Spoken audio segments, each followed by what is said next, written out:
Hey, this is Haines live on Barn TV. We're here with Joe Kissack, a man that grew up in his business career through Hollywood, TV, syndication, made it big, and his life was kind of miserable, he tells us.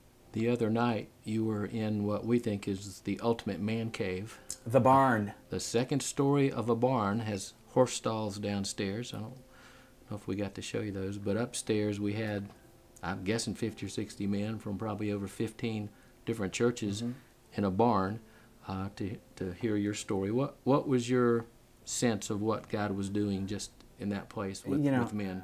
Thank you so much for having me there, first of all. I mean, what you guys are doing, and that place in particular, it's spoken in a lot of places, and that's one of the coolest one I've ever been in.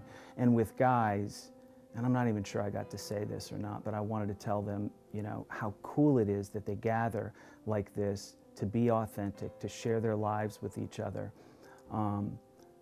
It's a step towards becoming the people, the men that we were created to be. And we have to do it in communities like that. This is very difficult to figure out on your own. It's almost impossible. We don't operate that way. We need someone outside reflecting back to us what their stories have been so we can see ourselves inside those stories.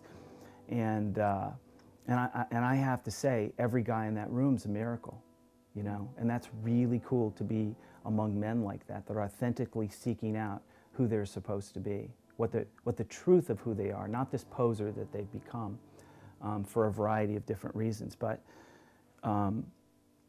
my feeling through that night, I felt the Holy Spirit lifting up that room and lifting up guys, sometimes painfully, in reminders of where they've been in their life, where we all make mistakes and fall, through our sin and just poor choices.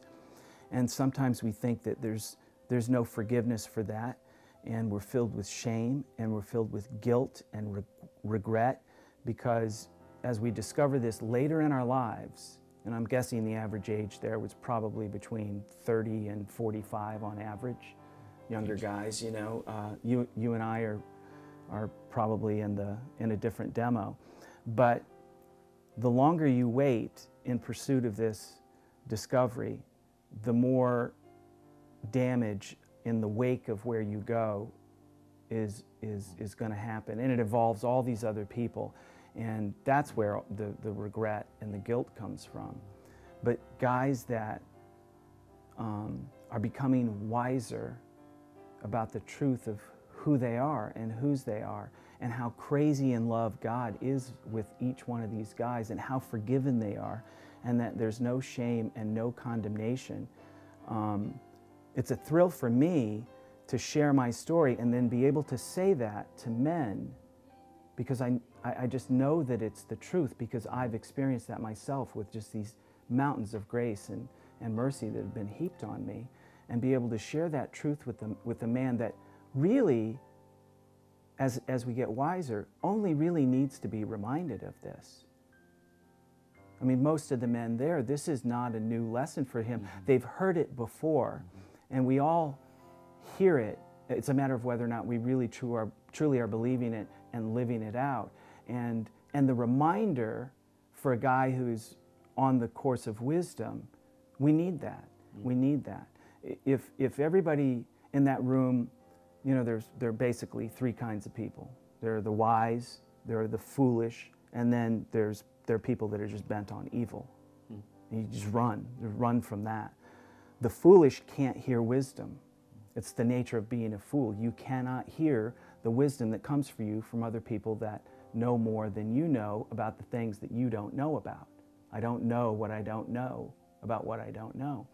And the wise only need to be reminded of those things. The foolish reject it. Yeah, but I'm different. Yeah, but I tried that, didn't work for me.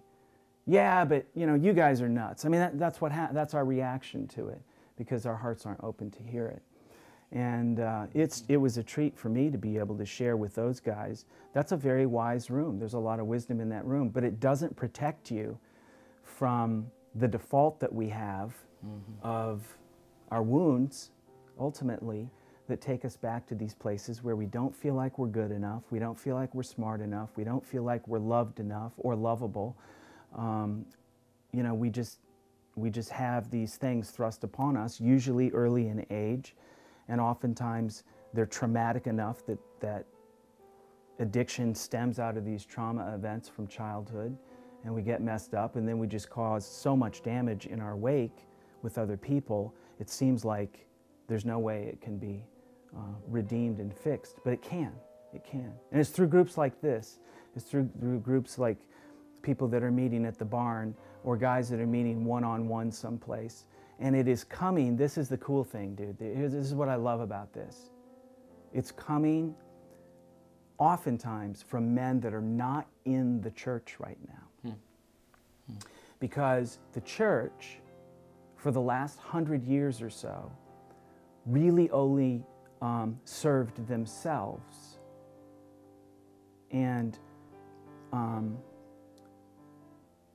they weren't so interested in going out to serve other people.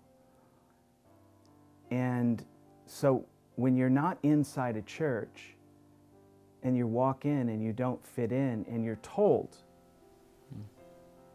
when you're told, when you step into this house of worship, if you don't have on your best clothes, we're not interested in having you here. I've heard that preached. What? I mean, you got to be kidding me with this kind of thing. Who did Jesus come to serve? The healthy? No, the sick.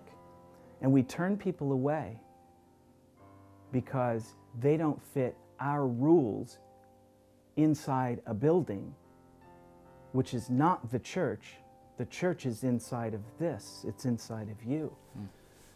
And so not every church has been like that, but for the last 100 years or so, it was this shift in terms of how we were going to evangelize, and it became just the message of evangelization, and it left people without discipleship. And we were just checking off the list. How many people can we save? I got 5 commitments this week. Well, now what are you doing? Well, they're on their own. What? So you're saved, and now what? That's it? Yeah. And I think you guys, you know, in groups like you, at the barn, the Quest, Adventures of the Heart, Eldridge's group, you know, they're taking that next step is because that's just the beginning. The discovery in this is just the beginning, and then it never ends. It never ends.